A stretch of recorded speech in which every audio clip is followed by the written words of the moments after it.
Hi everyone, I'm Heidi Acampora, and I'm going to talk to you guys about my project, which is my PhD work here in Ireland.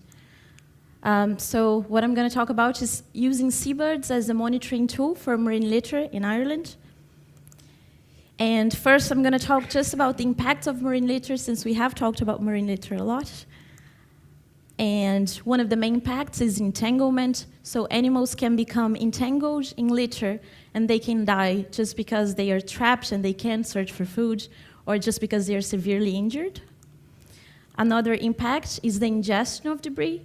So what could happen is that the birds have no more space for real food. They mistake little pieces of plastics because they are positively buoyant in the ocean. And if they are surface feeders, they could pick up these little pieces thinking it's food. So because I work with seabirds specifically, ingestion is a big thing for them. So seabirds, they ingest a lot of pieces of plastics. And what happens to them is that they have a false satiation feeling. They feel like they have a full stomach, and they have no more space for real food. So they could die of starvation just because of that. They are just getting a lot of plastics that has no real nutrition, so they could die from starvation. Another one of the healthy effects is that the plastics, for them to have certain characteristics, such as if they're hard or if they have a specific color, if they have flame retardants, they have certain chemicals. These chemicals have been proved to lead to the bird's stomach and system, so this could have severe health effects in the birds. Another effect is the feeding of the chicks. So seabirds feed their chicks by regurgitation. So they basically throw up everything they're eating to the little chicks. And if they are only eating plastics, they would do that. So that could have severe population effects for seabirds. So just going to talk a little bit.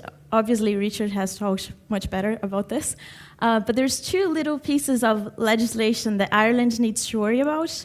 One of them is the Oslo-Paris Convention, OSPAR. So by Annex 4, there's the assessment of the quality of environment, and obviously that includes marine litter. Another piece of legislation is the Marine Strategy Framework Directive that we've heard about just now. So under the descriptor 10, deals with marine litter. So the properties and quantities of marine litter should not cause harm to marine and coastal environments. So these are just two little pieces of legislation that Ireland needs to worry about, and just keep that in mind. So why seabirds? So seabirds, they are known as the sentinels of the sea. The reason for that is that because they spend most of their life at sea, but they come ashore to breed. So basically, they are a reflection of what's going on in the sea. So if the sea is healthy, they will be healthy populations of seabirds. But if it's not, then it will be really bad. So it's really good to monitor seabirds because they are very sensitive to changes. So when they come ashore to breed is when we actually have access to them.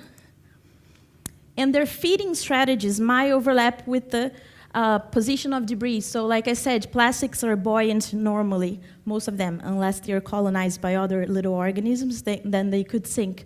But if the seabirds are feeding on the surface, they could just mistake these little plastics, because they could be searching for prey and just finding plastics.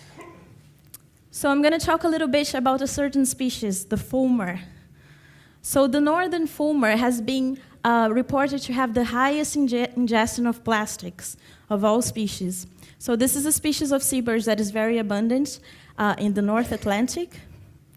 And the Fulmar monitoring has been going on for about 20 years.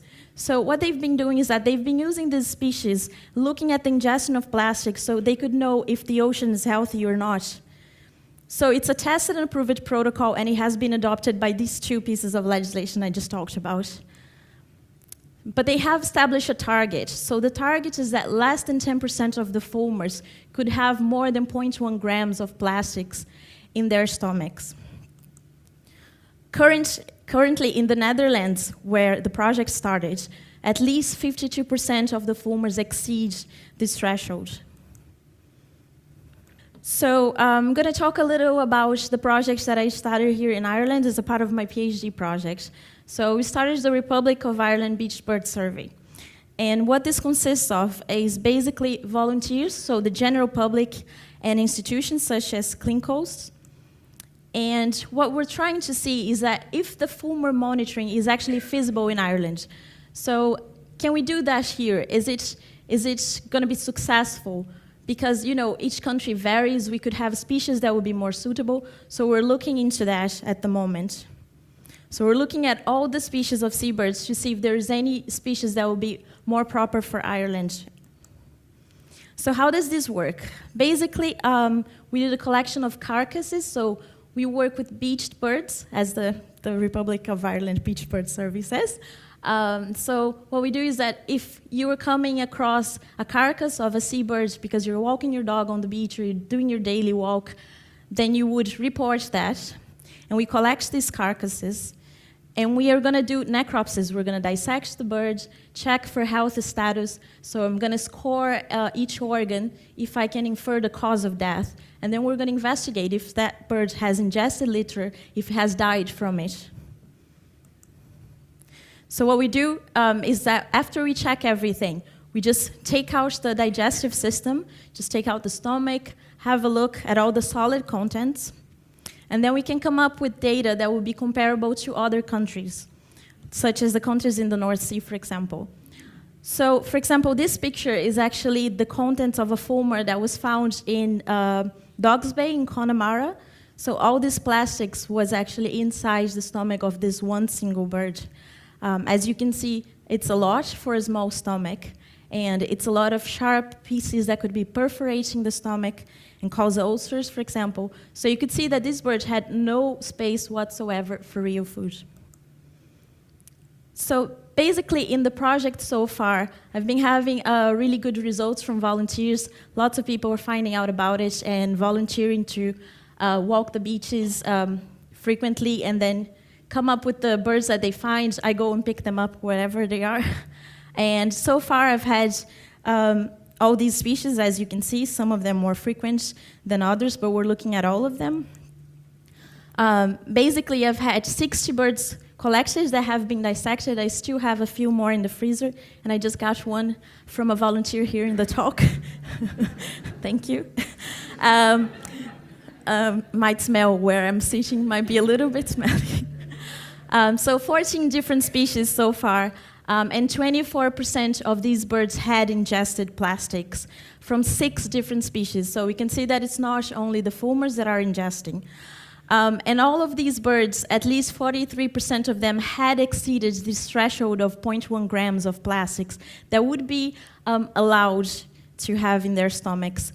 So I've been having really good responses from all the countries, from all the counties around Ireland, around the sea. So that's basically it.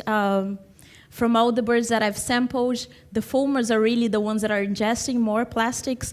But like I said, all other species could be ingesting as well, so we're having a better look at it. And, well, how can you help with this project? Basically, you can volunteer for a beach survey. So if you're going to walk your dog, if you just do a daily walk on the beach, if you go once in a while, every 2 weeks, when it's sunny, when it's not, and you come across a dead seabird, you can call me. I'll go and pick them up. And you can just report them and tell me where they are, and I can go and collect them. And I would like to thank you very much for your attention and to all the volunteers who have really helped me with this project. Thank you.